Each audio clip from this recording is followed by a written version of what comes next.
Hi friends. నా స్టైల్‌లో పండుమిరపకాయ పచ్చడి, టమాటాలు వేసి ఎలా చేస్తానో చూపిస్తాను.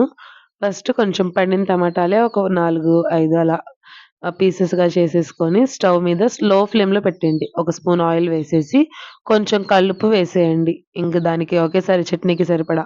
మూత పెట్టి మగ్గించండి. ఇంక వాటర్ ఎయాల్సిన అవసరం లేదు. దాంట్లోనే వాటర్ ఉంటుంది. ఇలా మొత్తం కొంచెం చల్లారిన తర్వాత తీసేసి మిక్సీ జార్‌లో వేసేసుకోండి. తర్వాత కొంచెం జీలకర్ర, అలాగే కొంచెం తెల్లగడ్డలంటారు గదా! తెల్లుల్లిపాయలు. వాటిని కొంచెం ఒక 4, 5 వేసేసుకొని, తర్వాత పండు మిరపకాయ పచ్చడి ఉంటుంది గదా! ఆల్రెడీ మనం సీజన్స్‌లో చేసి పెట్టుకునేది. దాన్ని ఒక 2 స్పూన్స్ అయితే తీసేసుకొని, దీన్ని కొంచెం మిక్సీ పట్టేసుకోండి.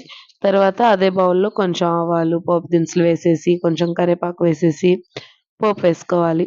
ఈ చట్నీ తీసి దాంట్లో వేసి ఒక 2 మినిట్స్ కొంచెం దాన్ని నూనె పైకి తేలేదాకా కొంచెం ఉడకనిస్తే బావుంటుంది. లైక్ చేయండి, సబ్స్క్రైబ్ చేసుకోండి. అలాగే కామెంట్ కూడా